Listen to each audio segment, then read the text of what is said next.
Good afternoon, colleagues. Imina 35 na legislature in Guam is back from recess. And before we move forward, I want to thank Senator Regine Bisco-Lee for that point of information and getting the clarification. We worked with the clerks, and just to make it clean, there was two parts of the previous amendment, and we made it clear that the section that was deleted was section 5, and there's another part of that. So that is up for the proffer of the amendment to do so at the time. But I understand Senator Torres, you have the floor at this time before I call the next one. Thank you, Madam Speaker. At this time, I'd like to move to set Bill 312-35 LS aside. On that motion, without any objections, motion carries. Senator,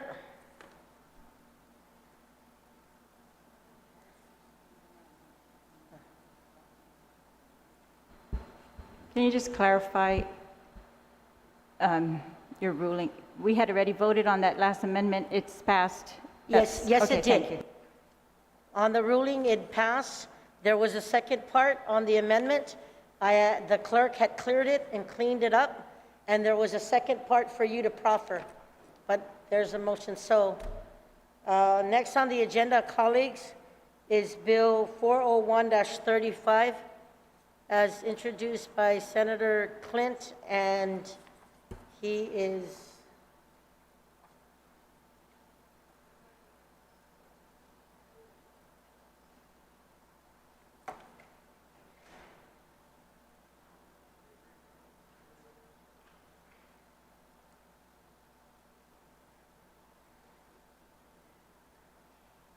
again, before I give the floor to Senator Clint, I ask my colleagues, please, in the interest of time, I want to just ask that if anybody has any amendments to any of the bills pending, please turn it in immediately so that we can move swiftly on the 8 pending bills that we have before us. Si Diyos masi. Senator Clint, at this time, I will recognize you on Bill 401-35 COR. You are recognized. Thank you, Madam Speaker. I move that we place Bill 401-35 COR into the third reading file for discussion. On that motion, Senator Clint Rangel, you may proceed.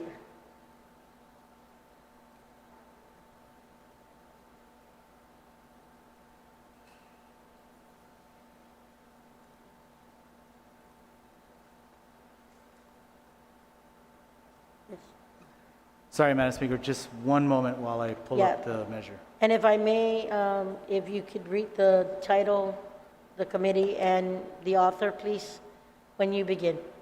Thank you.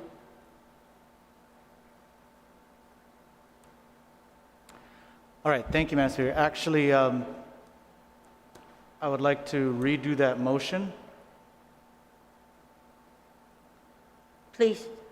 I move to place Bill 401-35 as amended by the Committee on Economic Development, Agriculture, Maritime Transportation, Power and Energy Utilities, Emergency Response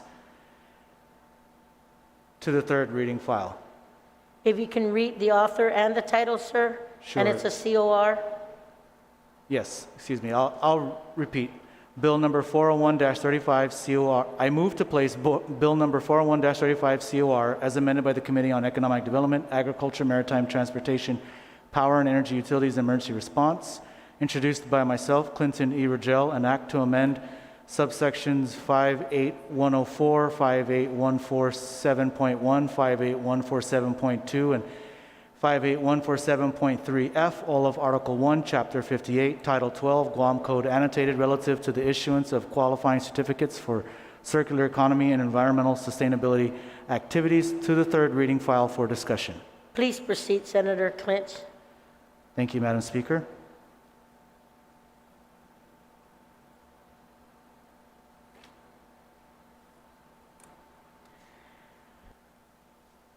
Bill 401-35 COR is a measure I introduced really in consultation with the Guam Economic Development Authority.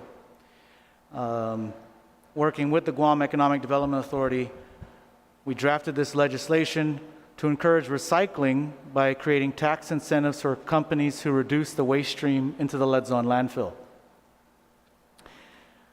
Historically, Guam has sent recyclables to other countries, but in recent years, a lot of those countries, like mainland China, have either placed limits on the amount of recyclables, like abandoned vehicles and other metals that they receive, and they no longer accept recyclables. Current law does offer tax incentives to businesses who ship recyclables off island, or any business who diverts 2,000 cubic feet or 40,000 pounds of material from the waste stream.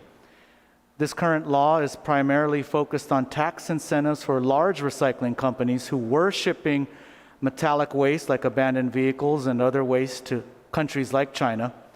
But now that China has stopped accepting these items, Guam needs to come up with new ways to promote recycling and reduce the waste stream. So Bill 401 will remove the large weight requirement, opening tax incentives to smaller businesses. The idea is that with this, it'll entice smaller businesses, any business that can demonstrate it's diverting materials from the waste stream through recycling, remanufacturing, refurbishment, or even transshipment of recyclable materials at an amount that would be deemed appropriate by GIDA after reviewing their application. The goal, of course, is to reduce the trash on our island, promote environmental sustainability, and foster a circular economy. It's no secret that our landfill is running out of room. We have a limited amount of space on the landfill. Earlier in the term, we passed a measure to allow for bond borrowing in order to open up another cell at the landfill because the other cells are filling up so quickly. In fact, there's been testimony in the past that some of the cells are filling up quicker than they had originally anticipated. So I think now we really need to start thinking about ways we can reduce the waste stream, because eventually we're just going to run out of room. Guam has only so many acres on this small island to fit a landfill or our trash. If you look at other small islands similar to our size, a lot of them end up shipping their trash to larger countries and then paying those countries to take their trash. That's definitely not somewhere we want to end up. We don't want to end up 20, 30 years down the line with no more room and deciding that now we have to pay people to take our trash.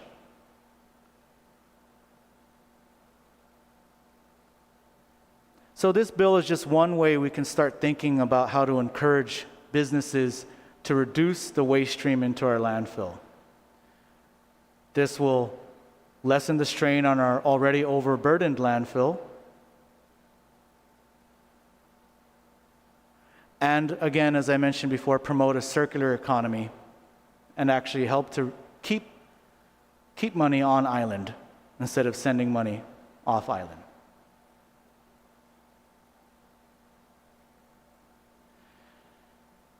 I think this bill is at least one way we can address this problem before it's too late.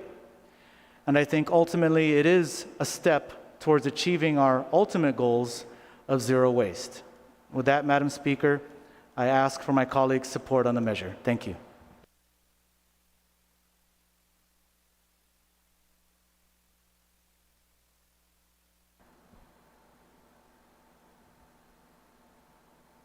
No, he was supposed to.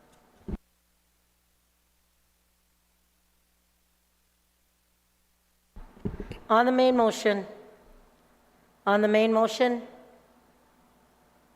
if not, Senator, on the main motion, I will accept Senator Teitzno, Senator Paris, and Minority Leader, Senator Marsh.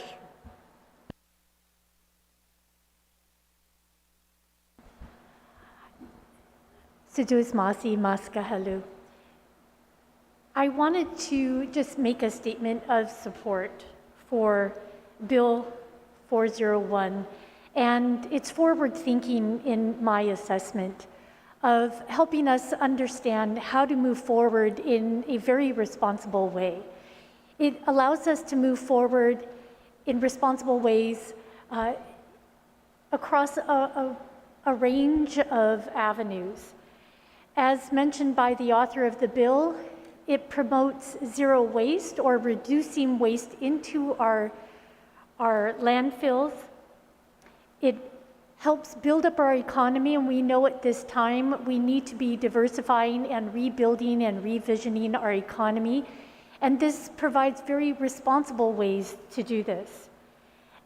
It not only saves the cost of future landfill cells, which, as we've learned this term, come at the cost of $30 million or more per cell, which is a huge cost to the community.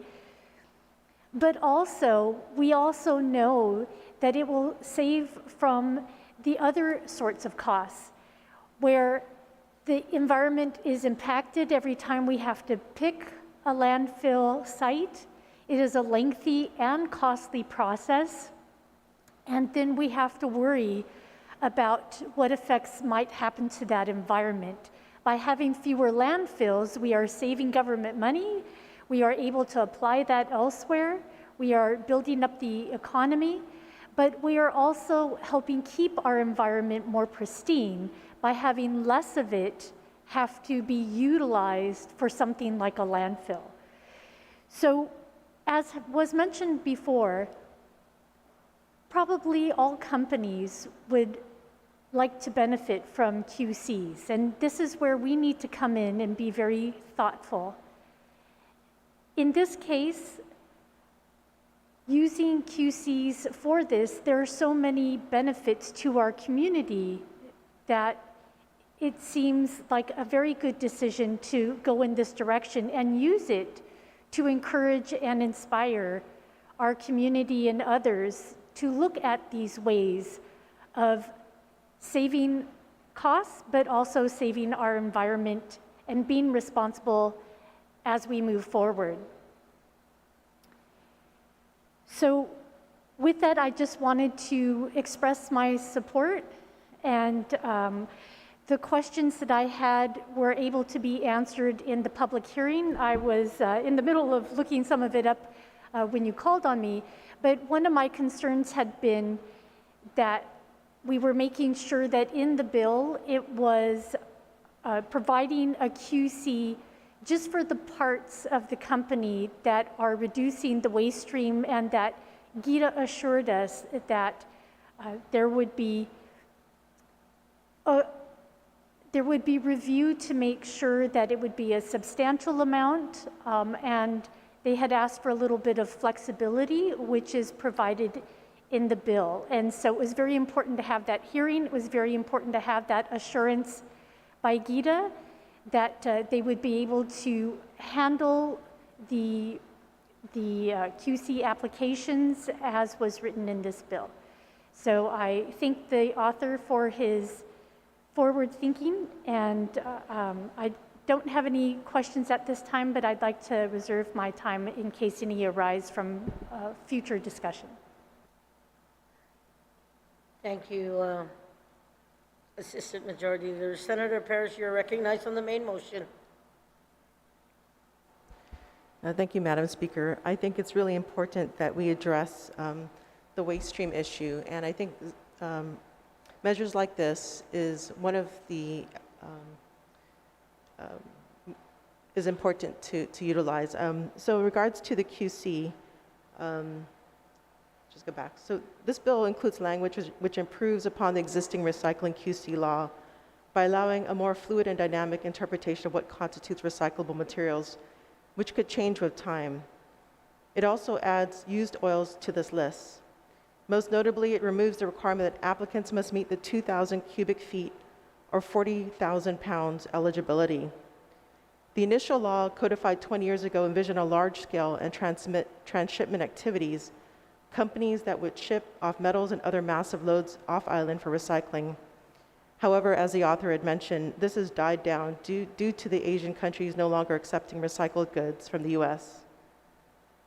And this is important that this law is, and this law is, or this legislation is timely. I just want to highlight some testimonies that were provided,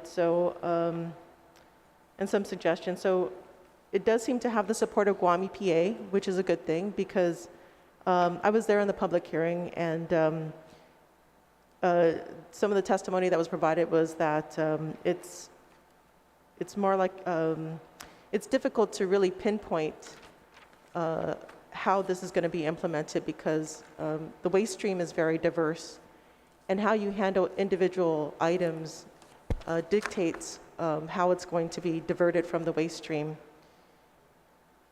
And so in the public hearing, I raised a concern regarding how there's a part in the bill where it strikes out administrative use of the AAA process to establish the rules in how this QC is going to be implemented. And so I did offer an amendment. There's an amendment in the Dropbox, or did you receive the amendment?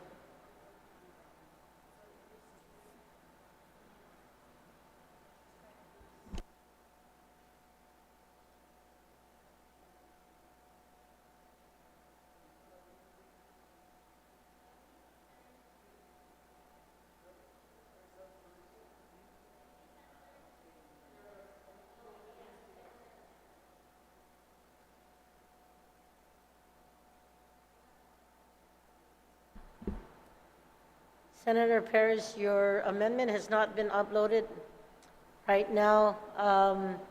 You want to continue to speak on that? Sure. And Yeah, then- yeah, I'm a big proponent of zero waste. And 15 years ago, when I first started to advocate for it, when they were trying to site the landfill over at Luzon, I knew back then that it was important that we need to do something else besides putting in landfills. And I'm a big proponent of circular economy as one of the ways that we can divert the waste stream. Now, we need to see our waste as potential resources, but I think also too, to really kind of curb what's going into our landfills, we need to think about what we're bringing into our island. So it has to be a multi-pronged approach. But I think we also have to deal with the Chinese markets, the Asian markets shutting down from receiving recyclable materials. And this is going to hit really big next year, because I believe it's going to be implemented in January. And so we're going to have a huge problem in January. And this legislation is very timely. And I do support the legislation. I just would like to include measures that would allow for more transparency in how the QCs are going to be implemented.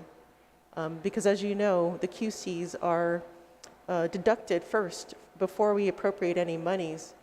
And it's important that our government really invests, has a return on its investment. So I know Melanie, director of AGITA, mentioned that some of the factors that they're going to consider is not just diversion from the landfill, but also how many jobs are being created.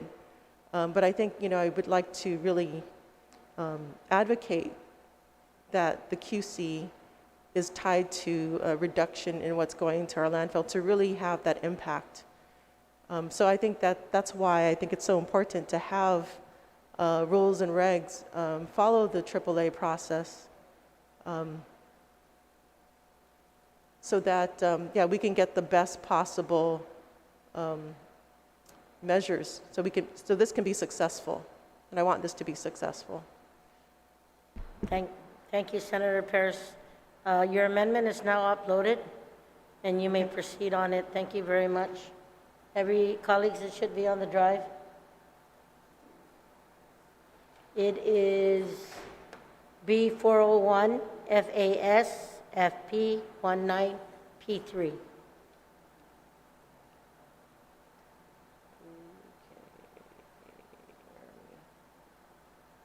Senator Parrish, you may proceed. Okay, thank you, Madam Speaker. So yes, I proffer this amendment. Basically, it's to restore Section 58104.7 of the bill to read, In order to promote a circular economy in Guam, as well as to encourage the reduction of waste and the expansion of recycling, remanufacturing, and the refurbishment of recyclable materials in Guam, the Board of Directors of Guam Economic Development Authority shall adopt reasonable rules and regulations in accordance with the administrative adjudication law for granting of, is authorized to recommend the issuance of qualifying certificates for activities that foster circular economy, commercial activities that promote environmental sustainability, recycling, remanufacturing, and refurbishment, and other similar activities that achieve the goal of reducing the creation of waste or promoting the continual use and reuse of resources in Guam. So yeah, so that's the amendment. And basically I spoke on it prior, that it's important that if we want this to succeed, I think we need to bring everybody to the table. It's a community effort, and I think the more people can see and be involved in the process from the very beginning, I believe that would increase the success of it. Because I think our waste is our own responsibility. It's our responsibility to ensure that how we're handling our waste, what we're purchasing, it's really individual responsibility, which can become a collective responsibility.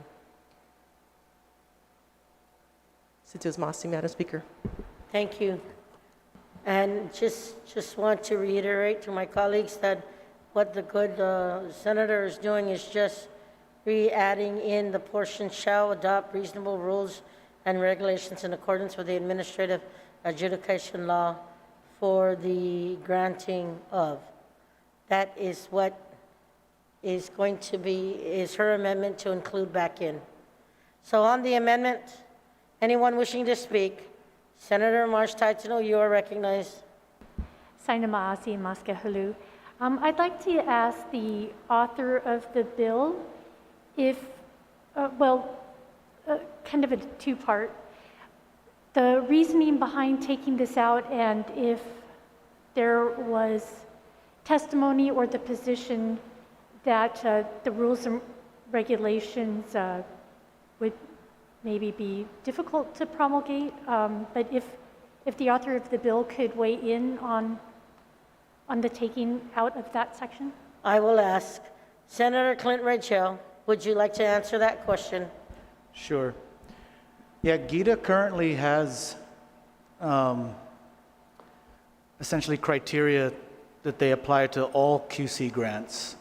And so there was some testimony on that during the hearing as well, that they already have criteria for applications for QCs. Also, I'd like to point to the bottom of page 3 on the bill and the top of page 4. It mentions that any applicable section of this article, GITA shall ensure that all applicable benefits apply only to the revenues generated from the recycling activities identified in the certificate. And additionally, following the enactment of this article, GITA shall amend Chapter 4, Title 16 of the Guam Administrative Rules and Regulations to reflect the development of a circular economy and the associated environmental sustainability activities contained in this section.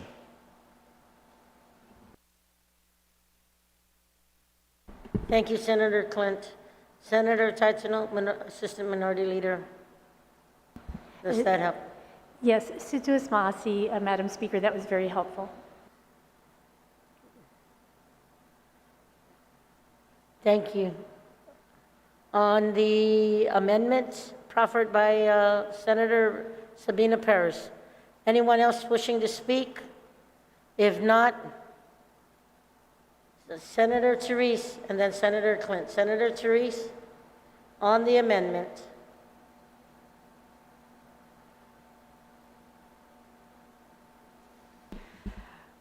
I support this amendment, Madam Speaker, to restore the language that would require the rules and regs be vetted through the AAA process.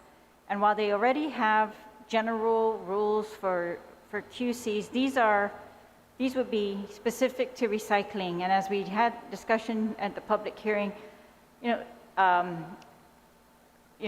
one activity versus another, it's such a broad range of potential activities that we wanted GITA to narrow it down, or make priorities perhaps by rules and regs. And we had asked them whether it would be consistent with, the Guam EPA's rules and regs. For example, what they're able to permit based on their solid waste management plan and not divert from that. So all of those, I think, all of those concerns could be taken care of by requiring them to adopt rules and regs. And it's not for, whether you're going to have one employee versus two, if they don't want to divert from what they currently require, which is, I think, one employee. But it's more particularly geared for, what do we mean by recycling, remanufacturing, and which activities are we going to prioritize and how? That type of, those type of answers can come from the rules. Thank you, ma'am. Thank you, Senator Terlahi. Senator Clint, on the amendment. Thank you, Madam Speaker. Yeah, I'm just concerned with the amendment. I understand what the author is trying to do, but I think it's a little redundant, particularly with reference to the provision that I cited earlier on pages 3 and the top of page 4. Essentially what that is saying is it says that following the enactment of this, GITA shall amend Chapter 4, Title 16 of the Guam Administrative Rules and Regulations. So it already says that they have to amend the rules and regulations to account for this QC program. So with that, Madam Speaker, I object to the amendment. Thank you, Senator Ridgell. Anyone else on the amendment? Anyone else on the amendment? Senator Joseph Augustine, you are recognized. Thank you, Madam Speaker. I'd just like to ask if the author of the bill, who just finished speaking, could yield to a question.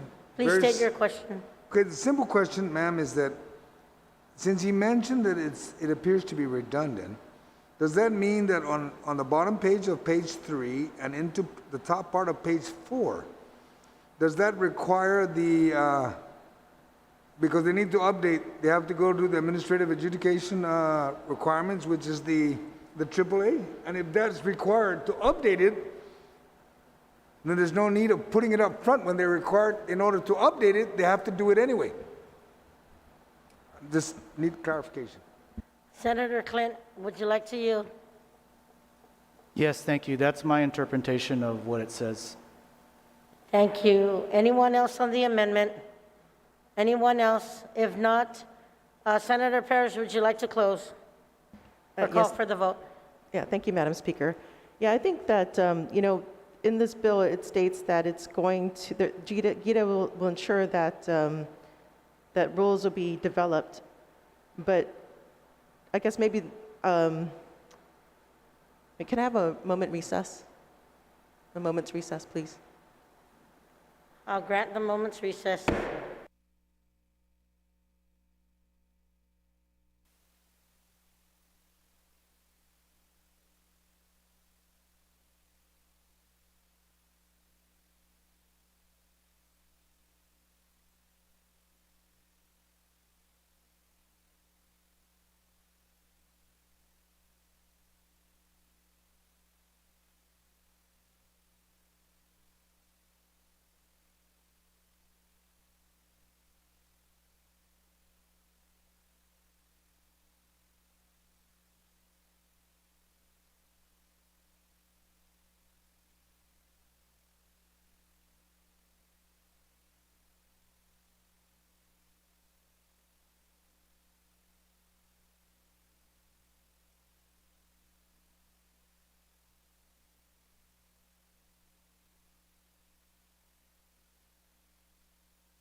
Y mina 35 na legislature in Guam is back from recess.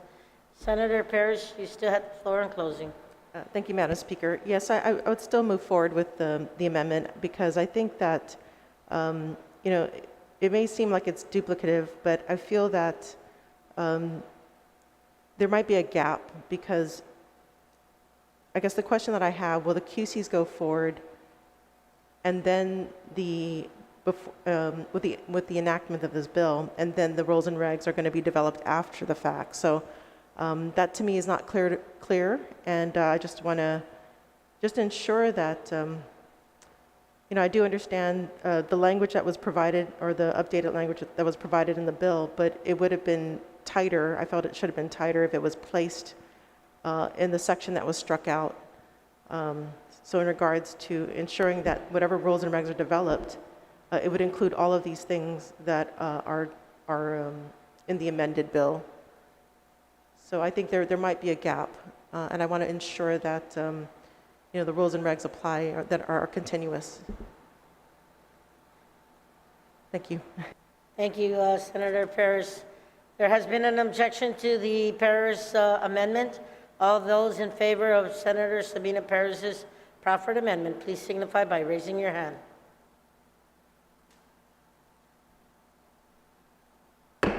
Motion fails. Senator Sabina Parrish, you still have the floor. Thank you, Madam Speaker. Yeah, I did just want to point out one of the testimonies that was provided by Ms. Rustick, and she made a suggestion in regards to instead of a 10-year period, a 7-year period, so companies can, I guess, potentially be weaned off of the QC. And I guess, yeah, I'm just wondering if that was considered, or maybe that could potentially be considered in developing the rules and regs. Yeah, because we do want to create a sustainable economy, and one which businesses, you know, can get a leg up at the start, but perhaps they can, you know, stand on their own eventually. So I guess perhaps it's could be one of the things that could be incorporated into improving this QC program. But yeah, I guess in general, this is a good bill, and yeah, it's important. Knowing that this QC has not been utilized, I think if any way that we can entice businesses to become part of the solution, that would be much needed. Suzuz Masi. Thank you, Senator Parrish. Minority Leader on the main motion. Sejus Mase, Madam Speaker.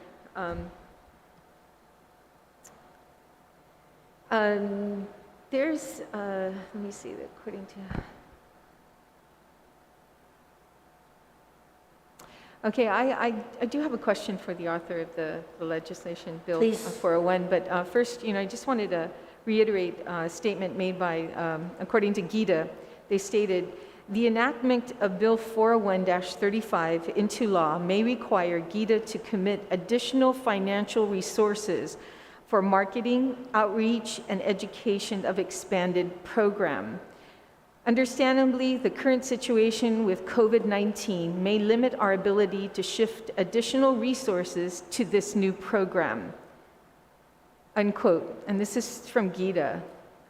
So the question to the author, if he should yield, has GITA identified any funding since the public hearing to move this bill forward with the financial support it needs?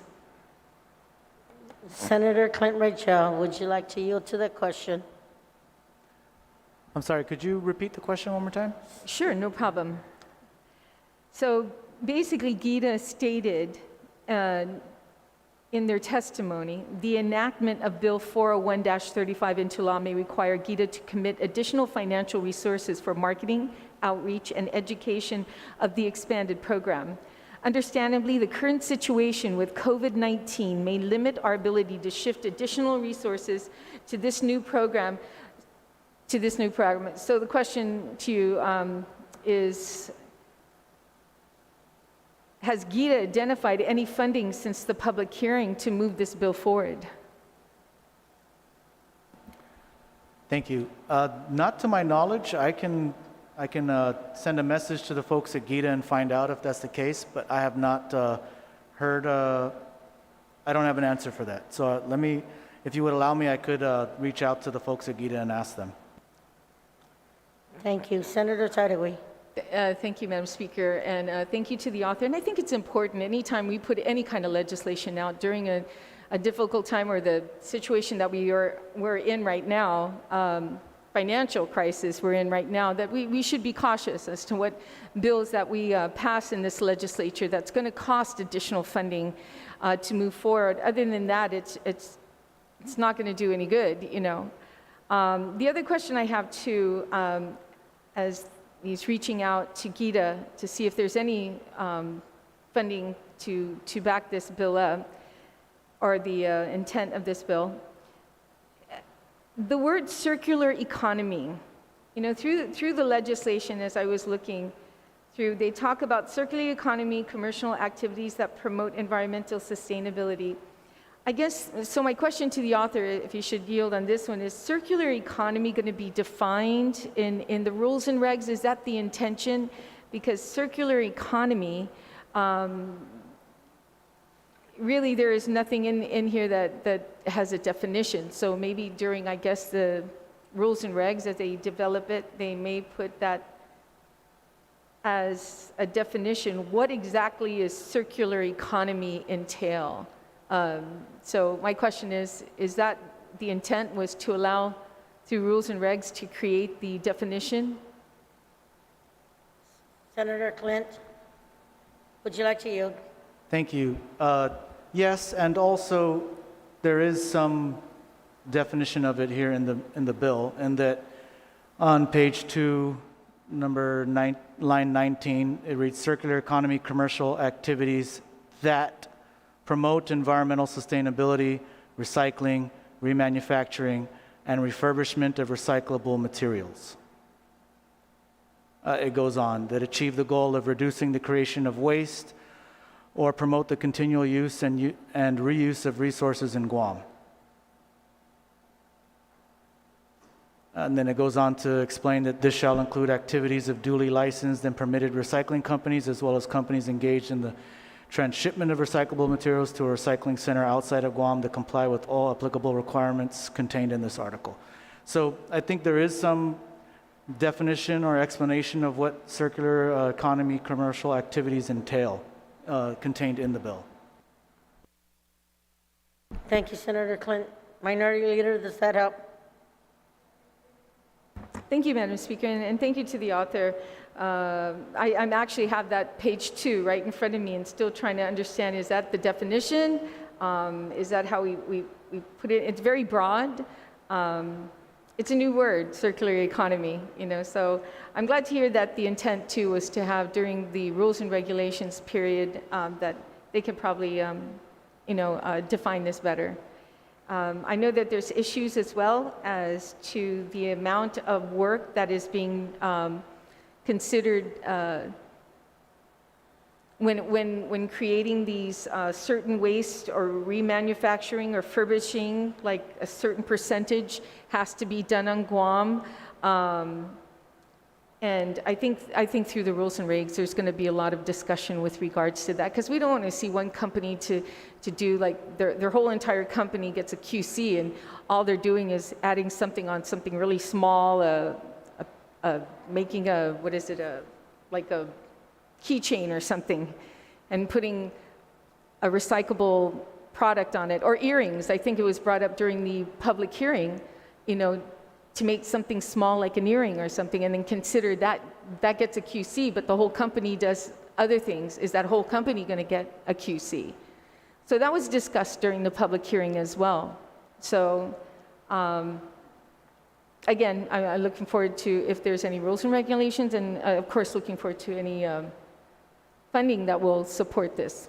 Thank you. Thank you, Minority Leader. On the, do you have a point of information, Senator Rangel? Yes, Madam Speaker, just a point of information, just to clarify. I believe if you would allow me a moment here. I believe in the measure it does make it explicit that it would not apply to other parts of the business that aren't recycling. I understand what the retiring speaker is concerned about. She mentioned if a business does a bunch of things and then they have a small part of their business that recycles, it does not mean that the QC would apply to the entire business. It would only apply to the specific business activity that is reducing the waste stream. Thank you for the point of information, Senator Rangel. Anyone else on the main motion? Anyone else on the main motion? If not, then I'll have Senator Serlaya, are you wanting to speak on the main motion, ma'am? Then you are recognized at this time.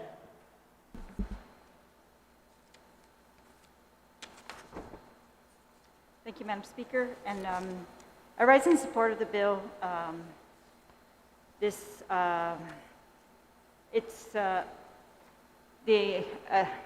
We're trying to promote recycling and more sustainable activities on Guam. Allowing a QC for it is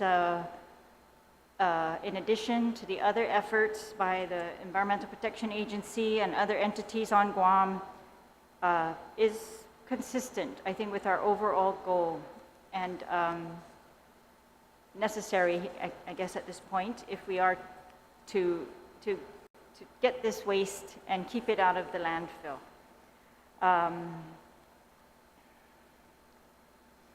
During the public hearing, there was discussion regarding, how to ensure that we're not just giving a QC for some very broad language, but activity, but that activity that will actually, truly keep the waste out. And it's hard for us to do that by law. We can't anticipate every scenario or every creative opportunity out there, which is what we're trying to foster. So we are, relying on GIDA, and they said they would work with EPA to come up or to make rules that would apply and promote creativity. So I appreciate that the rules language is included.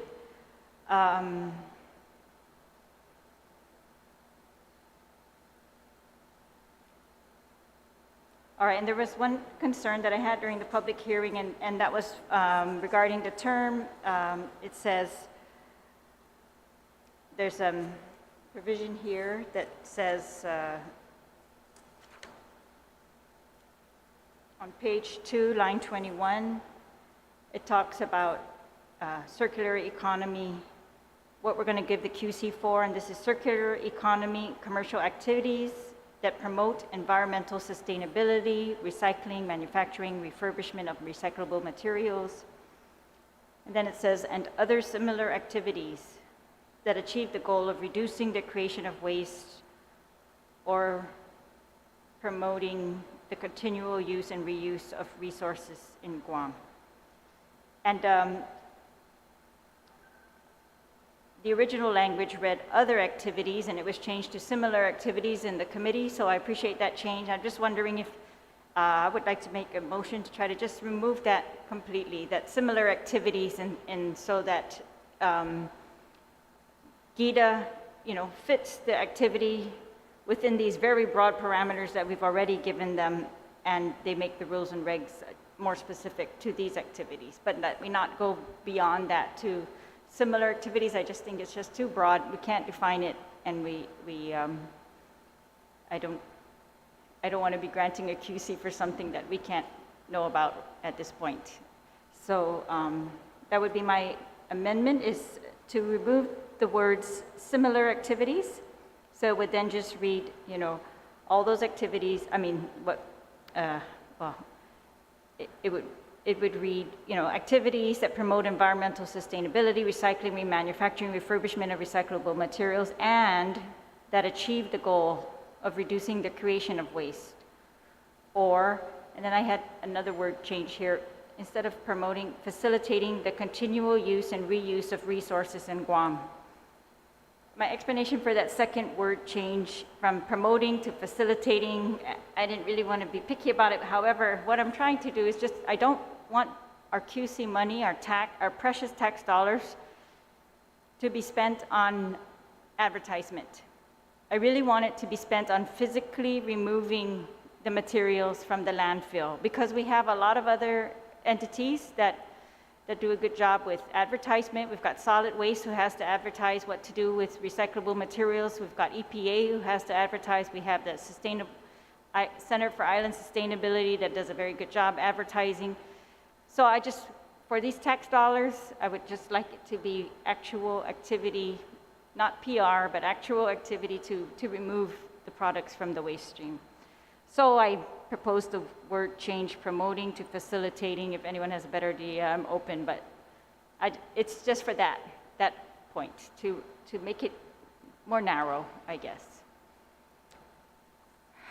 So I hope that makes sense to everyone. Yeah. So,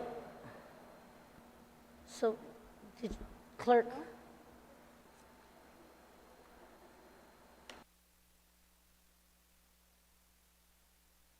so I just want to make sure that based on the amendment, that you use the word facilitate the continued use, not facilitating. I think the English doesn't make sense. It should be facilitating, right? So is it facilitating or Yes, please, facilitate? facilitating. So I'm going to make that first, if you Thanks. can make that first motion. Sure. To correct the word facilitate to facilitating, are there any objections? Seeing Senator Clinton Rigel on that amendment. Thank you, Madam Speaker. I just wanted to say I support the amendment, and I think the proffer of the amendment. I have no problem, no objections with the change in that word.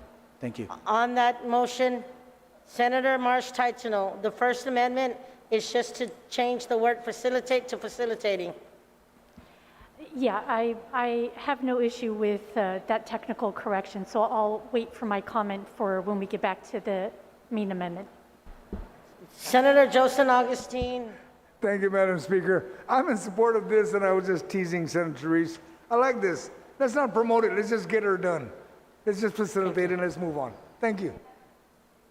So on the amendment, to change the word from facilitate to facilitating, are there any objections? Seeing or hearing none, motion carries. On the TMT, Senator Terlahi's amendment as amended, anyone wishing to speak? Senator Marsh Titano, Assistant Minority Leader, you're recognized on the proffered amendment by Senator Therese as amended. Sujus Masi, Maska Halu. And I really appreciate the use of the word facilitate. Promoting is a wide variety of things, but facilitating is getting to the concept of ensuring that something happens. And so I think that that's a very good choice of words there. I understand, and I'm still thinking through the striking out of other similar activities, because of course we don't want this to turn into the Wild West and have all kinds of activities that weren't meant to be part of this program. But it does, I see some room for keeping other similar activities because it's secured by the statement that achieve the goal of reducing the creation of waste or facilitating the continual use and reuse of resources in Guam. And so I haven't come to a final conclusion yet, but I do know that there's been a project, and we had a demonstration here at the legislature actually, and it's taking solid waste and composting it into usable potting soil. And so I would just want to make sure that something like that has great potential, and I think it meets the goals of what is being sought after here for this QC. And I just would want to make sure that something like that is not kept out, because I think that that's going to be hugely beneficial to our community to take solid waste and make it into something like potting soil, which is actually problematic to import in from elsewhere. And so I was running through my mind if composting in that particular sense, if it fits into the definition of recycling, manufacturing, remanufacturing, refurbishment, and those sort of things. So I would hate to leave that out. So at this point, perhaps, and I apologize, I hate asking for a moment's recess, but if I could try to figure out if that fits within these words or if it would actually be an activity that is excluded then.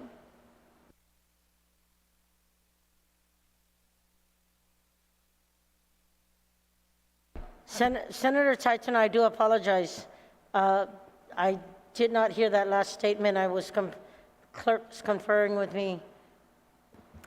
Yes, so I asked for a moment's recess so I could make sure that the project that I was outlining, which is doing very good things for eliminating our waste stream, if something like that would be excluded by taking out or similar activities. Okay, so thank you. Before I give you that moment's recess, I just want to make sure to all our colleagues that the amendment is eliminating the word other similar activities, and then that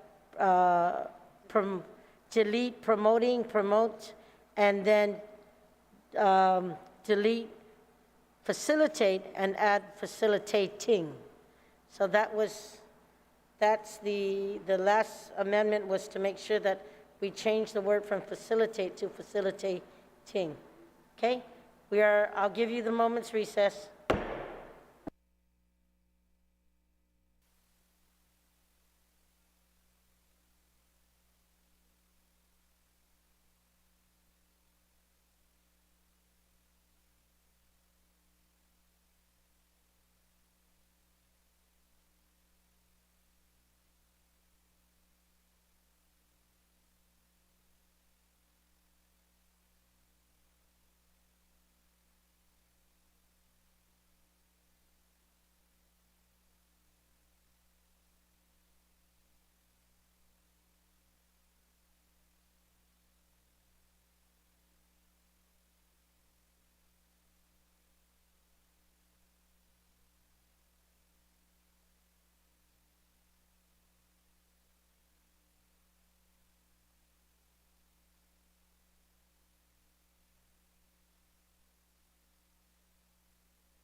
Imina 35 na legislature in Guam is back from recess. Senator Marsh Techno, you still have the floor. Studuis Masi, Maska Halu. So the discussion was very helpful, and we were able to see that with the language that is there and leaving the language and that achieve the goal of reducing the creation of waste or facilitate the continual use and reuse of resources in Guam, that it does cover other possibilities. So I do support this amendment, and I'm glad that I was able to ensure that we weren't excluding some important activities. Thank you, Senator Taitano. Anyone else on the amendment as amended? Anyone else? Are there any objections?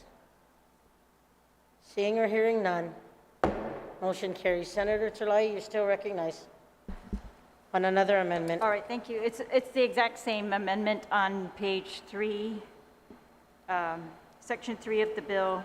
It would just be changing the words again, removing the words similar activities. And I don't know if the version you're looking at has that word changed from promoting to facilitating, that also.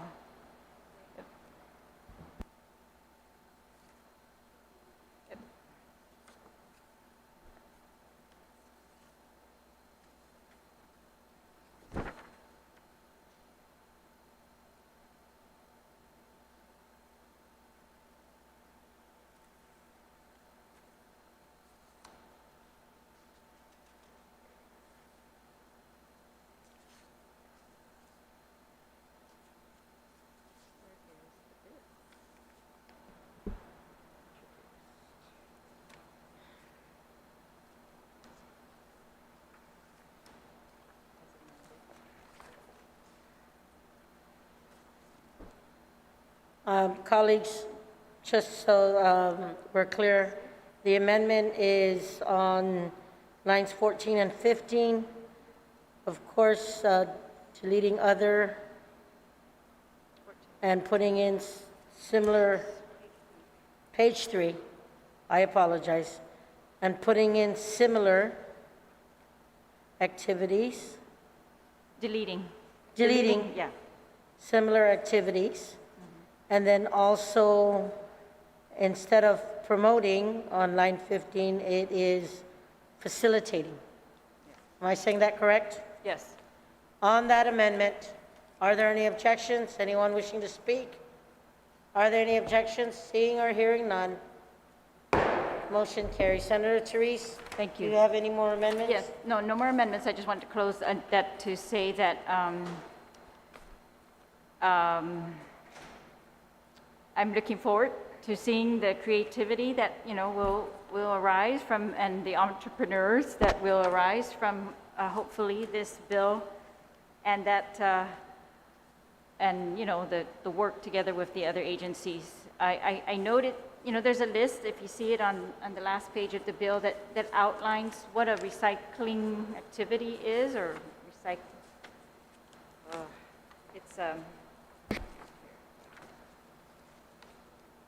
was looking at this list on section 4 of the bill, it's page 6, and this puts into the GIDA statute, the QC statute, a list of recyclable materials are as follows, and then it has a long list. And I was looking for something else in the EPA statute, and I found an almost identical list of what EPA defines as recyclable materials, and I just want to note. So the part on the end here where it says, and any other materials determined to be recyclable by the Guam EPA or any other Guam law, rule, or regulation is an excellent addition, I think, to this statute. And that, we had already allowed for QCs for recycling. This expands it, and it keeps us fluid with updates from EPA as to what recycling entails or what activities will be deemed, recycling. So I'm glad for that, and I think this is an area that we have to just keep updating our knowledge in, and making sure that our laws are flexible enough to expand that way. So again, thank you to the sponsor. I support this bill. Thank you, Madam Speaker. Thank you, Senator Chilai. Anyone else on the main motion? If not, Senator Tadegui. Let me see who spoke. Let me see who spoke. Minority Leader, you're recognized on the main motion. Madam Speaker, I'll yield to Senator Biscoli. And she had her hand up before mine. So. You can speak. You can speak. I'm just following up with my inquiry about the financial status from Gita. The author of the legislation is still looking into. I'm just following up with that. Thank you, Minority Leader. Senator Clint Rachel, would you like to answer that question? Yes, thank you, Madam Speaker. So yes, according to Melanie Mendiola, she says it'll be a part of their business development department, so they have identified the resources to be able to implement the bill. And just to reiterate again, as I mentioned earlier, this bill was really done in conjunction with the Guam Economic Development Authority. So they are really the ones who worked with us and offered us the language for the bill. And this is really a bill that they would like to see passed into law. Thank you, Madam Speaker. Thank you, Senator Rachel. Minority Leader, you still have the floor. Thank you, Madam Speaker, and thank you to the author of the legislation. I support this measure. Thank you. Thank you. Senator Regine Biscoli, you are recognized. Suzus Masi, Madam Speaker. And Madam Speaker, I too rise in support of Bill 401-35. As the author of this measure has said, access to recycling services is it's a growing issue globally, and we're certainly not immune to this here in Guam. So the opportunities for our island to send recyclable material off island are dwindling. And that's why it's good for our environment and good for our workforce and good for entrepreneurs to move Guam into a circular economy, one where so-called garbage can be transformed into retail-ready goods. And we've seen that, Madam Speaker, with bags that are woven from drink pouches like Capri Sun and Zesto. Charcoal can be made from tangen that's cleared from your property. Restaurant scraps can be used for composting or animal feed. Glass can be ground up for a roof's top coat. Old tires can be used for playground equipment or road resurfacing. And this paradigm shift has many environmental benefits, but it also builds a diverse economy by creating completely new jobs and industries. This is the future that Bill 401 makes possible for the people of Guam. Even in the short term, Guam will be able to see a difference. That's because, according to a 2019 report on our island's waste characterization from Guam EPA, most of the trash found at illegal dump sites and in our landfill can be recycled, upcycled, or composted. Just imagine that, colleagues. Instituting this change can help to get rid of a large chunk of what is dumped in our parks, in our beaches and neighborhoods, on top of lengthening the life of our landfill. But as much as this is an environmental change, trash impacts our economy and our health as well. And there's a cost to this unnecessary volume in our waste stream. As the good author and other speakers have previously mentioned, this term, the legislature passed a bill to float a $30 million bond for a new landfill cell. And every effort that we can make as a community to minimize what goes into our landfill has a direct effect on how often and how much we spend to dig holes into the ground. Additionally, I can think of so many other priority areas where we could really use $30 million right now.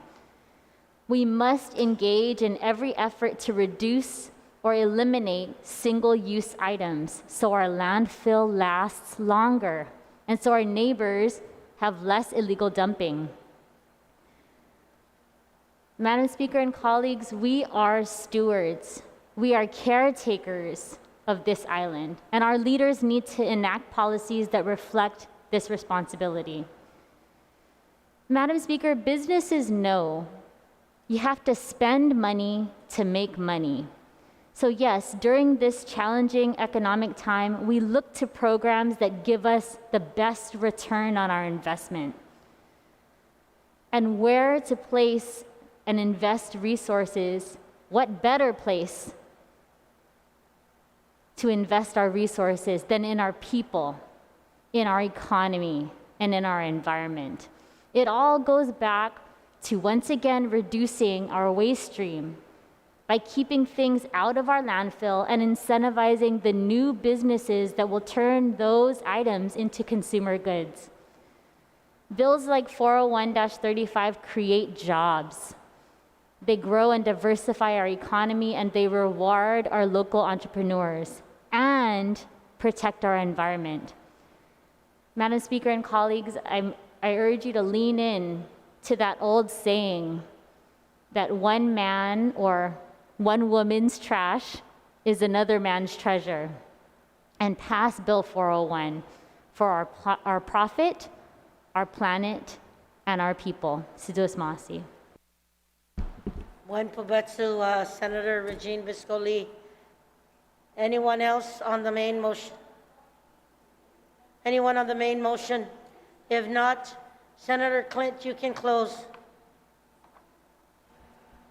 Thank you, Madam Speaker. So there was a concern mentioned earlier. I just wanted to point to the specific part of the measure that deals with it. And the concern was that the QC would be extended to parts of a business that aren't really related to any sort of reduction of the waste stream. For example, if someone has a big company, they do a lot of different things, and then part of the company, they've got a little part that recycles, and then they get a QC for the whole company. It does not allow that, and I just wanted my colleagues to be assured, that's why I'm going to point to the page. It's on page 3.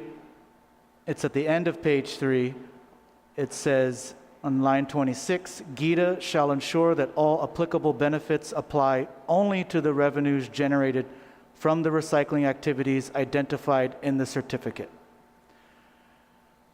So that's just, again, just so that my colleagues are assured that this is not something that would apply to other parts of a business, that will only apply to the recycling activities and to the revenues generated from those recycling activities. And with that, Madam Speaker, I'd like to thank those who've spoke today on the measure and who've provided input on the measure and provided some amendments to the measure. And again, ask my colleagues for their support. Again, this was something that was done in conjunction with the Guam Economic Development Authority. It's something that they would like to see done. It's something that they've seen a need arise when the markets in Asia and countries like China stopped accepting our waste. This came about as one idea that we can encourage people to recycle, reduce, reuse. And again, it's something previous speakers have mentioned is timely, as we are approaching, a filling up of the Luzon landfill. And again, I think it helps us get towards our ultimate goal of reducing waste and achieving zero waste. This is one of the ways we can achieve that. There's some concerns about the term circular economy. I believe that's addressed in the bill. And again, a circular economy, the idea really is just that it helps keep money on island. And again, I go back to what's going to happen if our landfill is full and we have no more room to construct another landfill. All you have to do is look at places like Singapore, I believe Taiwan, and some other smaller island nations. What they end up doing is they end up shipping their trash. In fact, cities in the States ship their trash. New York City, for example, ships most of its trash out to the countryside. They find small counties in the countrysides and they basically ship trash to them, but they have to pay those places to take their trash. So we don't want to end up in that position where 10 years, 20 years, 30 years, whatever it may be down the line, where we're out of room for our trash and we have to pay people to take our trash. Instead, here we can be keeping that money on island, encouraging local businesses to keep and reuse items so that they don't become trash and make money off that trash, and in effect, turn trash into cash. And with that, Madam Speaker, I move to place Bill 401-35 COR. Excuse me. Let me pause for a second. I'd also like to make a motion. I apologize, Madam Speaker. I'd like to make a motion to add Speaker Tina Muñoz-Barnes as a co-sponsor of the measure. On that motion, without any objections, hearing or seeing none, motion carries. Madam Speaker, I also like to make a motion to add Senator Joe San Augustine as a sponsor of the measure. On that motion, without any objection, motion carries. And on the, Senator Rigel. Madam Speaker, may I take a brief recess to see who wants to be a co-sponsor of the measure so I can add them in a motion? Seconds recess.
Okay.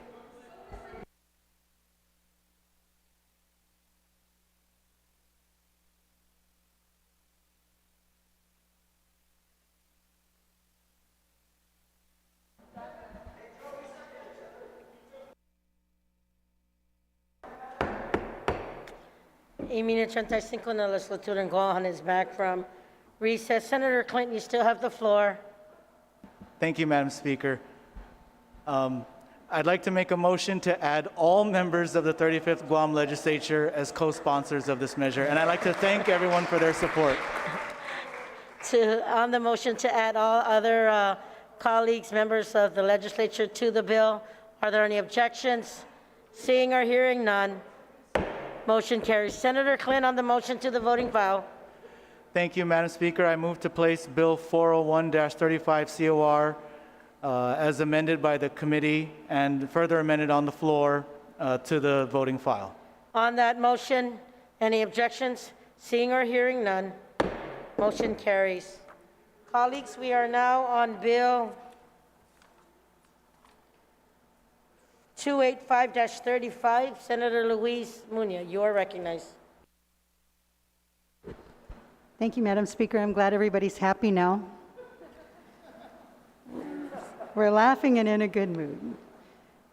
Madam Speaker, I move to place Bill number 285-35 COR introduced by myself to the third reading file, and I'd like to discuss it. If you can read the title, Senator Muñoz. Yes, ma'am. It's Bill number 285-35 COR introduced by myself, Luis B. Muñoz, is an act to amend subsection 77302A of Article 3, Chapter 77, Title 10, Guam Code Annotated, and to add a new subsection 34126 to Article 1, Chapter 34, Title 10, Guam Code, and to add a new subsection 60205 to Article 2, Chapter 60, Title 5, Guam Code, and to repeal and reenact subsection 70.10.3, Article 1, Chapter 70, Title 9, Guam Code Annotated, as subsection 34127 of Article 1, Chapter 34, Title 10, Guam Code Annotated, relative to authorizing volunteers to enforce animal abuse laws. To the third reading file. To the third reading file, and I'd like to discuss it. Thank you. Senator Munoz, you may proceed. Thank you, Madam Chair. Bill number 285-35, if enacted, will allow GPD Cape volunteers to issue citations for animal abuse violations. The bill also creates a volunteer animal control officer program at the Guam Department of Agriculture. This new program is called the PAWS Volunteer Program, and PAWS stands for Protecting Animal Welfare and Safety. Volunteer programs are an important part of public safety in the United States. Although this animal control program will be new to Guam, it's fairly common throughout the rest of the country. There are literally hundreds of animal rights advocates on Guam, and I'm certain that there will be no shortage of volunteers. Since volunteers work uncompensated for their service, this program should cost very little in taxpayer funds. If there are any future animal abuse laws that get enacted, to include another bill that's in this session agenda, if it gets enacted, GPD and the Department of Agriculture and their respective volunteers will be allowed to enforce the laws of that, and future laws will be enacted and cite the violators, excuse me. If I may, I'd like to ask my colleagues for their support on this bill, and I welcome the discussion. Thank you very much, Madam Speaker. Thank you, Senator Munoz. On the main motion, does anyone like to speak? If not, Senator Joe San Agustin, I'll recognize you. Thank you, Madam Speaker. You know, as I review the bill, it first starts out with the CAPE program, and then it establishes the PAWS enforcement, which is the basically similar to, but it's a volunteer force within the Department of Agriculture, where you have you have your wardens that have the authority to enforce the PAWS Act. But this is maybe the author can, I'm just going through this bill and just trying to make sure I have a clear understanding. You have the CAPE in the very beginning, Madam Speaker. The CAPE is to identify and to increase their participation. And then you have further down on the bill, we're talking the PAWS volunteers. I just wanted to make sure, and maybe the author could tell and advise us, that the forces that are going to be on the volunteers will meet the same criteria as what CAPE is required to meet. Because adding additional work for CAPE is not that hard to add, as long as it's within the law. Because they're required to go to training. And I don't know what other training they'll be required to. And I'm just concerned is because on the Cape, they drive around with Guam police vehicles. They're in full uniform. You know, you couldn't even tell the difference unless you really read their patch.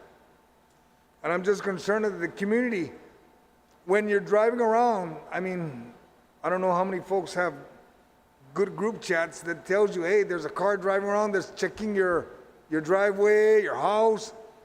Are they from GTA, or they're from GPD or GWA? And that's what concerns me.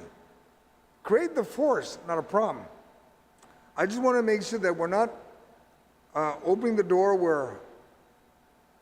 where we could be faced in the community that we have a bunch of volunteers out there, but they're volunteers, but they're not really recruited by the agriculture or by anybody, but they're ready to enforce.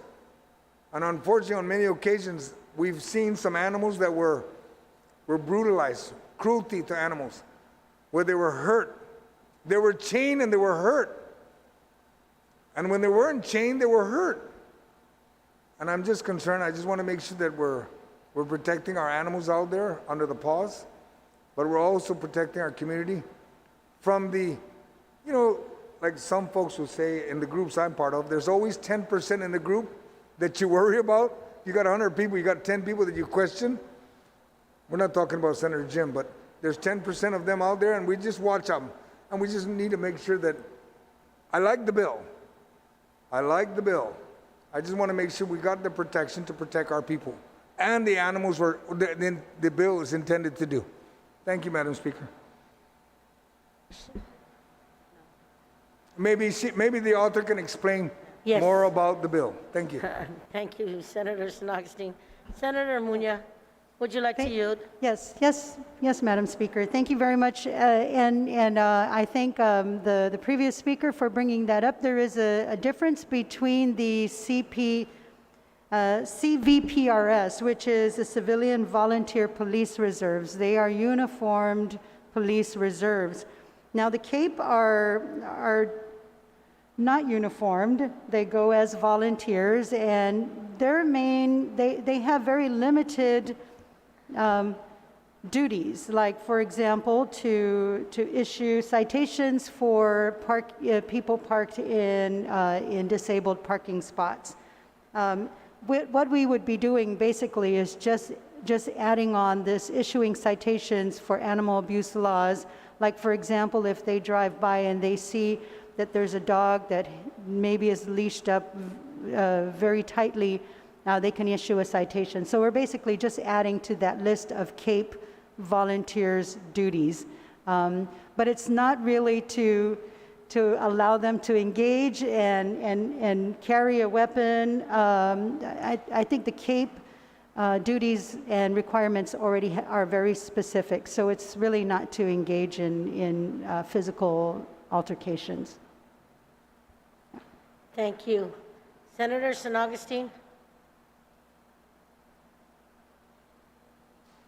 Did that help? Madam Speaker, I think it'll work. I'm trying to get hold of the chief to find out about the CAPE, the uniform part, because being a former police officer, a lot of the volunteers are in uniform. And if you all would take a look, if you look on the road, you see some of them, they'll say CAPE on the Guam Police Department car. If that's not a uniform, there's something different there. It's in blue and white, blue lights and all. But I'm only concerned is that the community doesn't want to feel threatened. And yes, I understand the people that enforces the disability, or what they call handicap or disability parking, I see them get down and they flash their badge.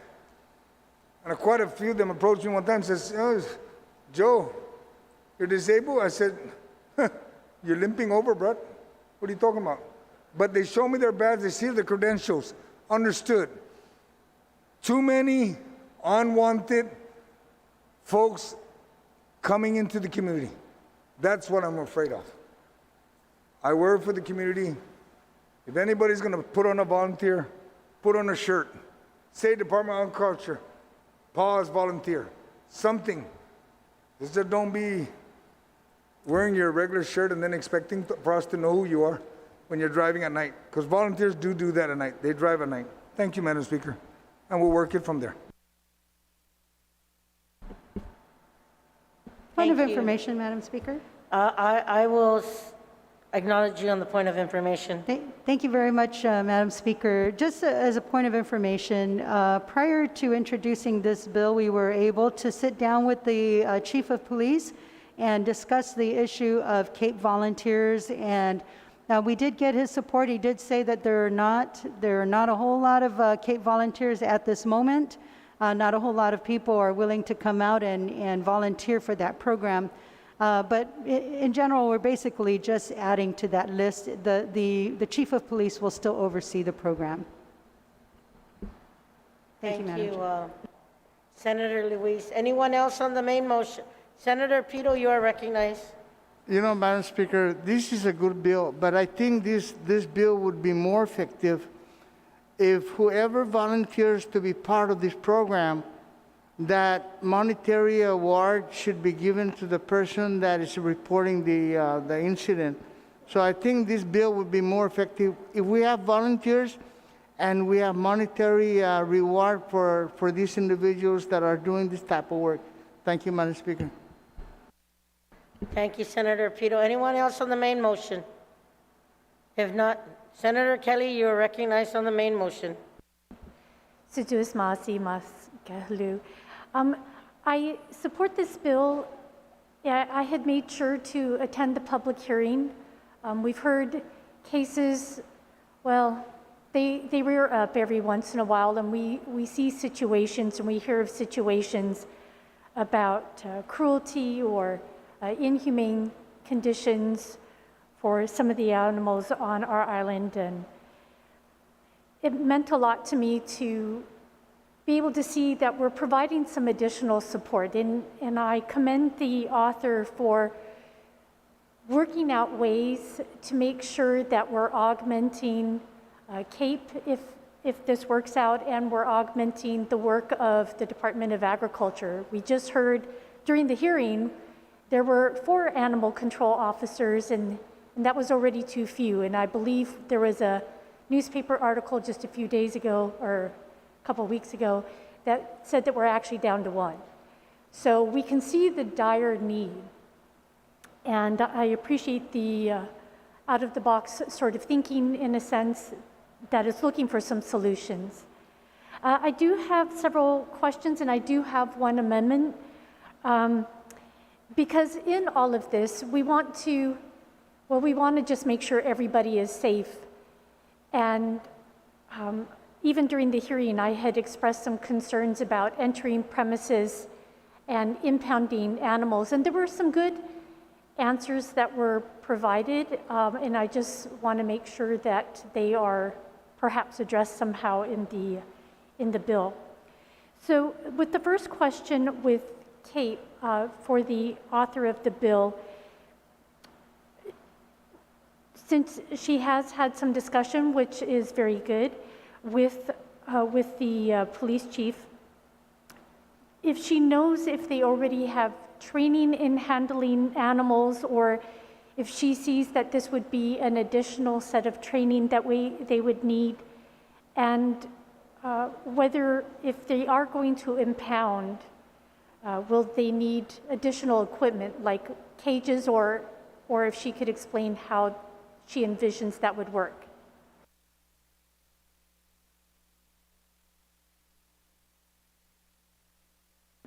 Senator Luis.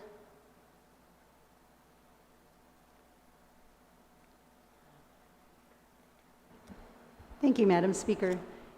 And thank you again for the retiring speaker for acknowledging the fact that the CAPE officers will have an extra added duty to their list of duties that they have to do. And yes, there may be some equipment that they would need if they were to impound an animal that they felt was being abused and taken, or they could just collaborate with the Department of Agriculture and give the Department of Agriculture a call, and they can respond as well to come in, and if they need to remove the animal from the facility, they can do that as well. So it is a great collaboration between the GPD and the Department of Agriculture, and then of course the nonprofit organizations that we will not have a hard time filling for these volunteer positions.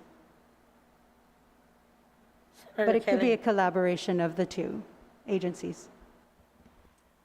Sujus Masi for that answer, and I admit it was myself. I threw too much into one set of questions all at the same time. So if the author knows if there's any training in handling animals that happens, or if she foresees that would need to be something that they would need to add into their program, and if they had a discussion about that and how that might go forward. Senator Muñoz. Thank you, Madam Speaker. And yes, there has been a discussion with the Department of Agriculture, the Deputy Director, and we have discussed the ability to train. I believe if we do need to involve the CAPE to also become trained by the Department of Agriculture's Animal Control Officer program, then we definitely can work that out as well. But yes, there will be a training involved.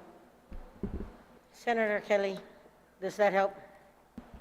Hunkin, like I said, and I know the author is along the same lines. We want to make sure that there is safety for all and that this is a successful program. There were a couple of other concerns that I have, and I was just wondering if the author is aware of any other NGO that takes over enforcement action. So it's one thing to have volunteers that are under the supervision or under the direct supervision of an agency, and I just wondered if there was a precedent for having an NGO oversee now people who have enforcement ability, including, as the bill is written, the authority to go onto a premise and the authority to potentially impound an animal. So, yeah, if there's a precedent, that would be very helpful. Senator Muñoz. Thank you very much. In this bill, at this point, there is no NGO that takes over enforcement other than GAIN. The GAIN actually impounds the animals, but they still coordinate it at this point with the Department of Agriculture and CAPE if they need enforcement or any other. I just hope that it would not resort to a physical altercation. I do know that GAIN will, if GAIN allows to be a part of this program, and we've talked, we've had many positive conversations with them that they do have and will oversee the volunteers that will be a part of this program, the PAWS program as well.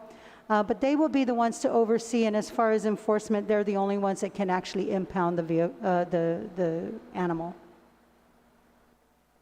I hope that answered the question. Thank you, Senator Muñoz. Senator Taitzano. Well, again, that roughly answers part of what I was getting at. The other major concern is the enforcement action of, as I mentioned, the entering the premises and removing the animal to impound it if the animal is in plain view. And it's largely based on, and we did have some good discussion about this at the public hearing. People can be very emotional about their property. They can be very emotional about their animals that are on their property. And so again, for the safety of all, we want this to be as successful as possible.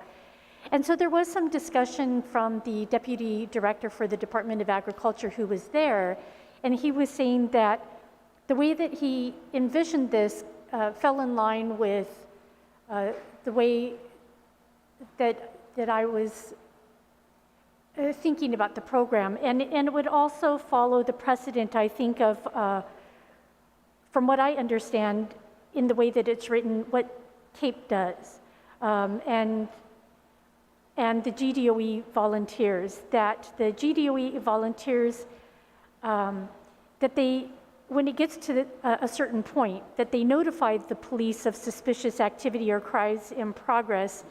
And so it's not so much becoming physically involved. And the Department of Agriculture also mentioned that they could see the volunteers being the eyes and the ears, but when it came to some of the physical activities, that that could be the time that the animal control officer or somebody else stepped in. And so, yeah, I struggle with that part of the bill, just because we're now getting civilians who have a certain amount of training, getting very involved in what can possibly be something very emotional and something that could be putting them in harm's way. And so maybe the author and I can talk about maybe some language that that could address that. But I do have an amendment, and I'm hoping it's uploaded by now. It's uploaded. Okay, great. Go ahead and read it. Oops.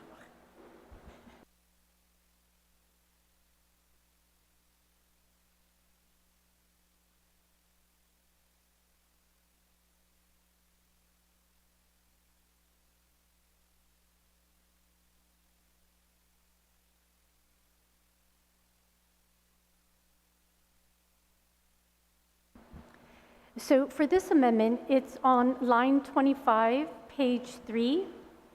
To amend the bill to read, the director shall establish procedures for recruitment and termination of volunteers, and crossing out may and placing in shall require certification, training, or education programs to be completed, and then to allow legal counsel to make any technical corrections.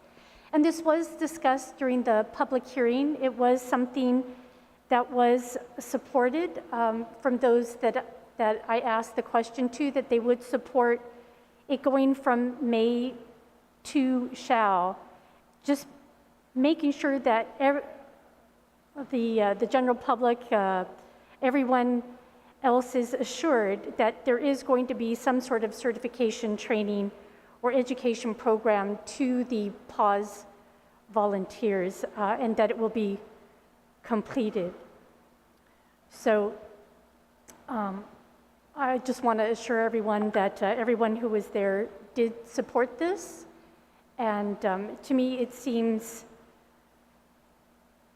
important that we as lawmakers are making sure that this is going to happen.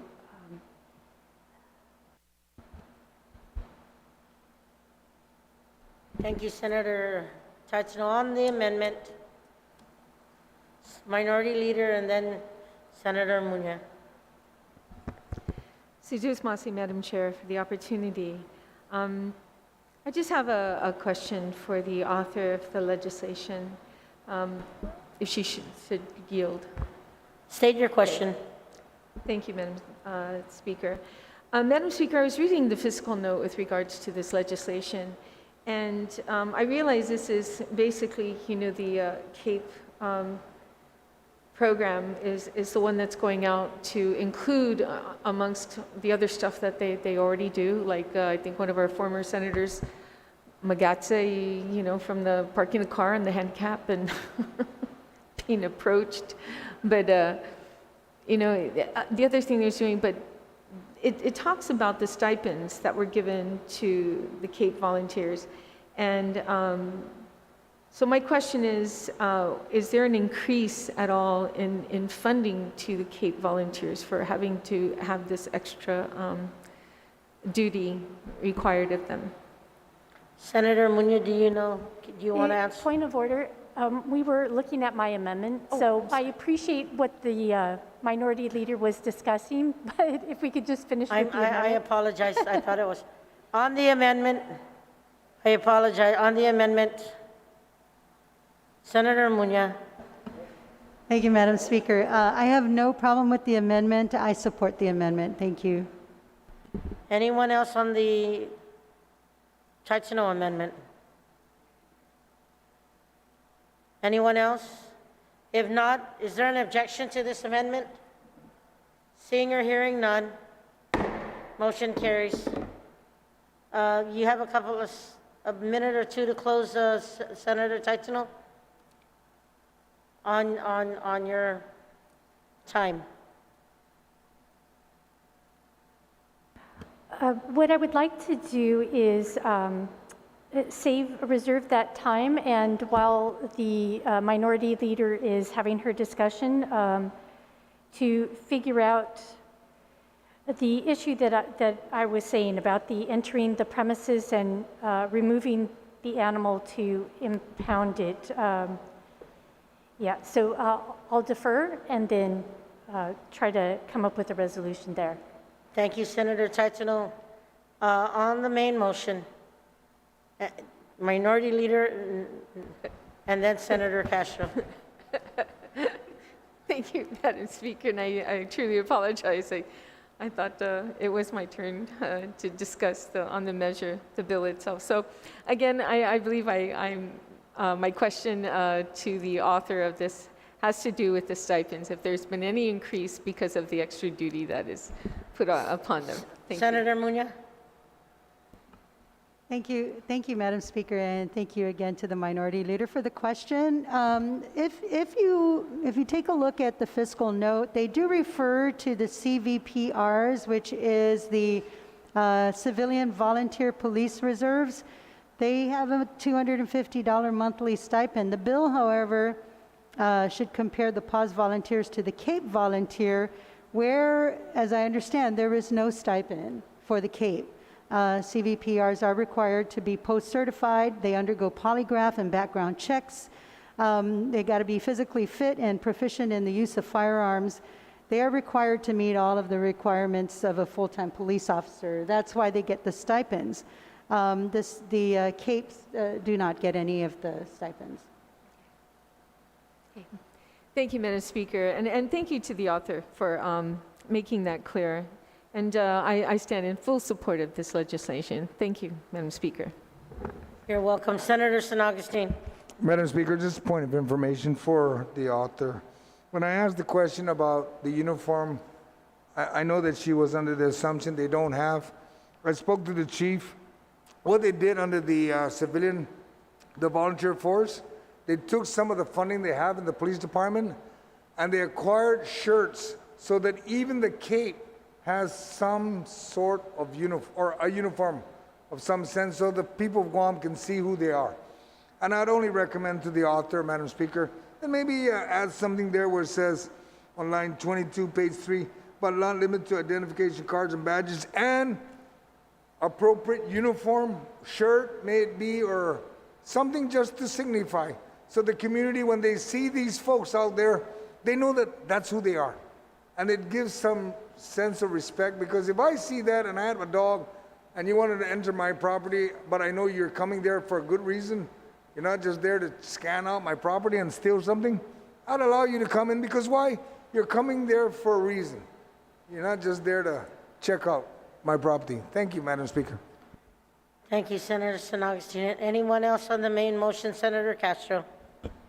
Thank you, Madam Speaker. Madam Speaker, I rise in support of the measure. If you read further into the bill and the particular article that it refers to, I particularly like the measure because while one may think that this provision is basically for maybe human abuse upon a domestic animal, if you read further into the respective article, the citation and the statute, it also covers the ability to cite and or impound if there's abuse of a domestic animal upon another animal, perhaps a neighbor's animal. There's also a specific provision later in the chapter that addresses animal abandonment. And if you read that provision in the statute, that can be interpreted, in my opinion, that perhaps you have a dog that's living on your premises that may be considered to be stray, but nonetheless, it's easily identifiable. All the neighbors know that that's quote-unquote your dog, but yet you don't exercise minimum care to leash or to ensure that it's properly restrained when there are passerbyers, etc. And so I think this provision can be promulgated to also address those things, and that's why for this particular bill, I like it because it addresses the heart of the situation in terms of the animal, but it also builds into the statute the ability to issue citations upon the owner. So again, it's on the issue of the animal in question, and it also, in my opinion, is a solution at bringing something to the table that's outside the realm of Gov Guam. I remember a year and a half, maybe 2 years ago, talking to a gentleman, I guess he's an animal control officer with the Department of Agriculture, and the topic of stray dogs in the villages comes up all the time. It doesn't necessarily matter which village, but I didn't realize that there's only so many of them, and Madam Speaker, you probably know this as well, that they're called after 5 p.m. They're called on weekends. There's only so many of those types of trained professionals in the Department of Agriculture that can help the community deal with that problem. And so I think this is one solution at helping Gov Guam to pull in the necessary resources. And I particularly like the fact that the ultimate responsibility still rests with Gov Guam, but they're authorized. They're authorized to engage with a third party to manage these services in the community. Again, and as a final point, as a closing point, and I'd like to reserve the balance of my time, again, the two provisions that, for me, that hit home is the ability to issue a citation and the ability to impound the animal, whether it's to protect the animal by placing it in a facility for proper care, or to impound the animal, in my opinion, to restrain it from inflicting harm upon humans or other animals. And so, and I want to address another issue that was raised by a previous discussant on the bill.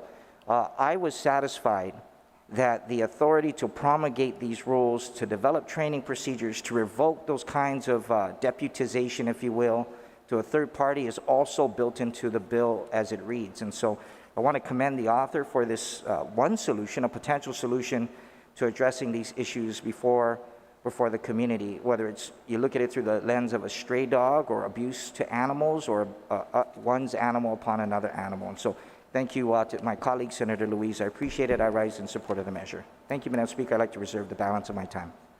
Thank you, Senator Castro. Senator Torres, you're recognized on the main motion.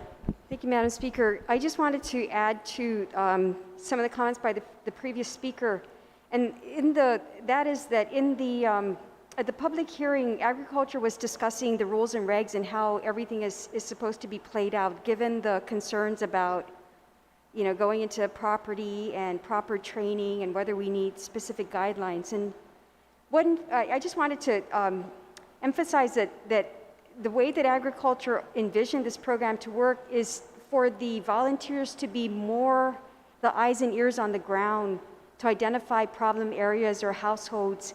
And as the director mentioned, really leaving the actual dealing with the owner to the animal control officer and leave the more dangerous things to the animal control officers. So I think that where we have concerns about the safety of the officers, about the reactions of the homeowners to people coming into their property, issuing citations, and also confiscating the animals, that the Department of Agriculture, because they only have 4 enforcement officers, anticipates that as a first step, the volunteers will be more the boots on the ground to facilitate with identifying, but that the more dangerous actions of enforcement will actually be left to Agriculture. So I just want to lend that to the previous discussion, because I thought that was very relevant.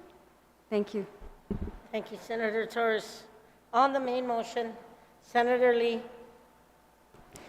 Suduas Masi, Madam Speaker. In reviewing the committee report on Bill 285, I wanted to note the support for this measure from GAIN, but also, as the previous speaker had mentioned, a support from the Department of Agriculture. And Madam Speaker, many studies have shown us that violence towards animals is a very strong predictor that abuser could inflict violence on people. And I support the intent of expanding the role of our public safety volunteers to help with the enforcement of our animal abuse laws that are already on the books. And I just feel that the more eyes that we have on this, the better. And GAIN testified in support of this bill and noted that it's a humane issue, but it's also a public health issue with regard to the potential for spreading diseases, etc. And again, the more eyes that we have on this, the better. GAIN's testimony also made mention of members of our community who take it upon themselves to rescue and foster animals on our island. And I want to give these folks a huge shout out. And many times they've come before this legislature pleading with us for help. And I think that Bill 285 will help to direct additional resources to this effort. And as a previous speaker said, more boots on the ground, more eyes and ears on our streets. And in closing, Madam Speaker, our family is fortunate enough to have had more than one four-legged family member, as I know many families on Guam are. And research has really demonstrated that many health and physical and psychological and social benefits come from having companion animals across your life cycle. So, Madam Speaker, on behalf of our dogs, Chief Matapeng, who is in doggy heaven, and Padfoot Bruce Lee, I'd like to thank the author of this measure for really looking out for them and our animal family members. And I feel that Bill 285 will help us to have more eyes and ears on the ground and will strengthen the safety of our community. Sizos Masi. Buen provecho, Senator Lee, for that heartfelt testimony. Anyone else on the main motion? Anyone else? If not, Senator Titano, do you have a follow-up? Hungen, I had mentioned that I had the concerns that were being discussed about the entering of the premises and the impounding by the volunteers. And as one of the former speakers was mentioning, when we look at the testimony by the Department of Agriculture itself, they do mention that they envisioned the volunteers as the eyes and the ears as she read out. And so I do have legal writing an amendment to just take out the entering the premises and the impounding for the volunteers, which matches with the intent of the Department of Agriculture, and it just helps ensure the safety of those volunteers. So I too commend the author, as I had mentioned before, for this creative thinking and for helping people be part of the solution. And so legal should be sending that amendment. I'm just going to take a moment's recess.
Imina 35 na legislature in Guam is back from session.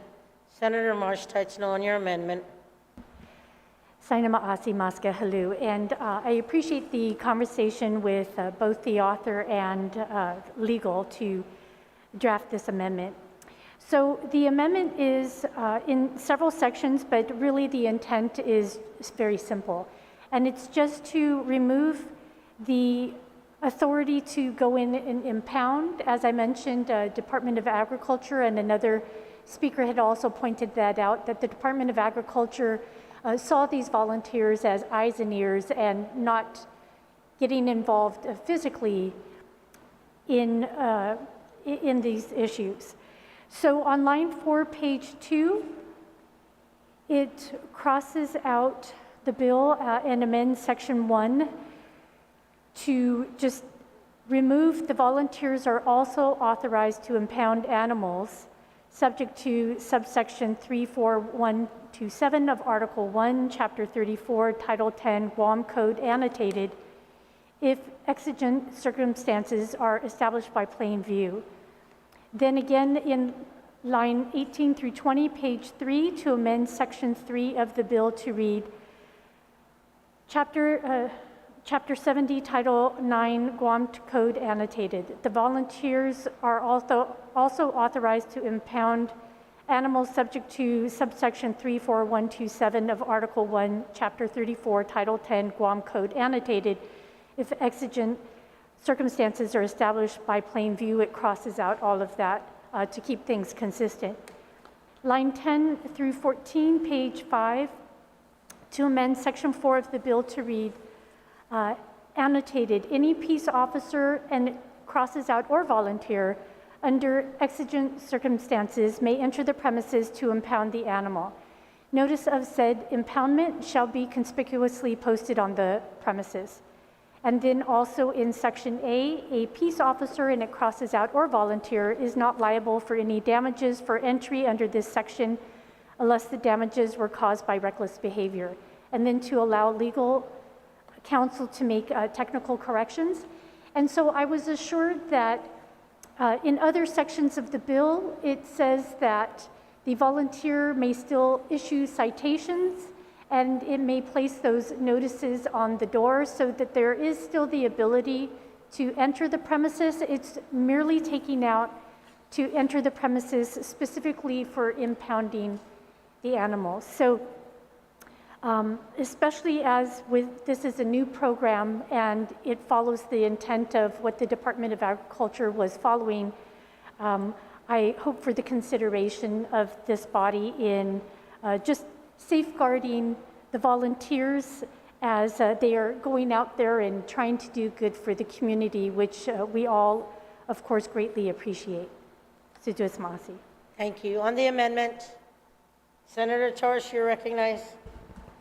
I just want to rise in support. This is exactly what the language that we needed so that it can allay the fears of homeowners with people that are not identifiable. And it also puts the officers who are properly trained and in the place of authority to exercise these actions. So thank you very much, Senator Marsh Teichno. This is excellent.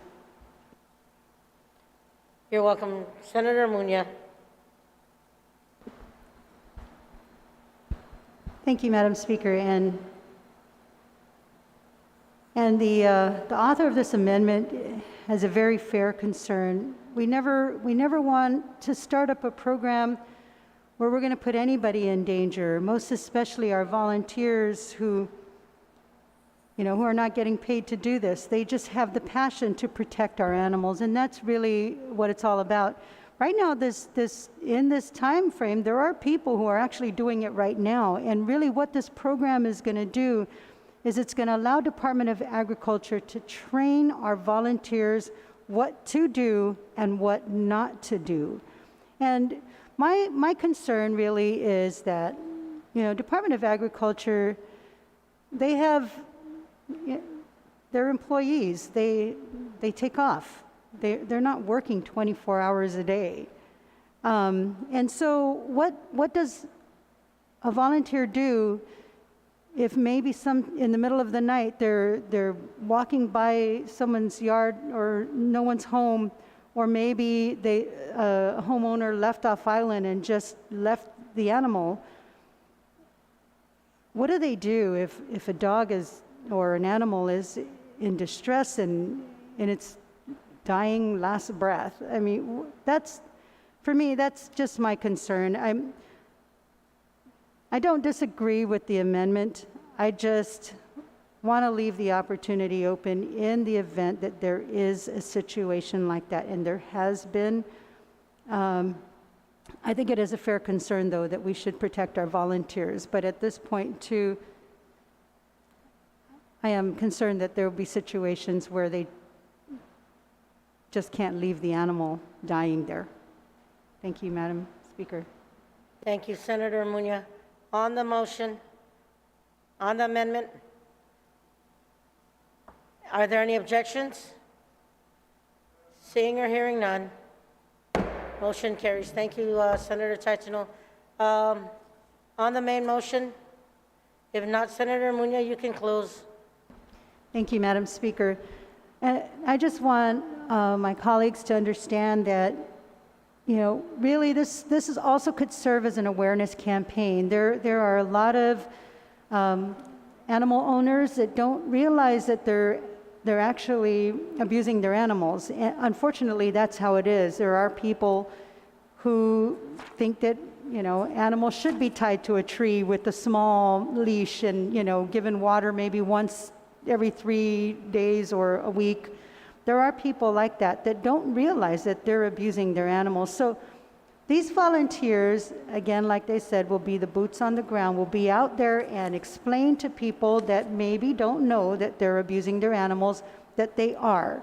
And they could issue a citation or even not issue a citation and just make them understand what they're doing is wrong. So really, it's an awareness campaign, and there are volunteers already doing this now. We're just giving them the proper training to do it to protect themselves and the animals as well. This bill will save government of Guam money over hiring full-time employees by allowing volunteers to come out and do the boots on the ground work. GAIN and the Department of Agriculture testified in favor of this bill, and I ask my colleagues to support this bill as well. Thank you, Madam Speaker. On the motion to put it on the voting file, Senator. Madam Speaker, I move to place Bill 285-35 into the voting file. On the, as amended on the floor, Senator. As amended on the floor. Thank you. On that motion, without any objection, seeing or hearing none, motion carries. It's about 4:45, Madam colleagues, and I'm going to go ahead Speaker? and take just a second recess, and we'll come right back.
Imina 35 na legislature in Guam is back from recess.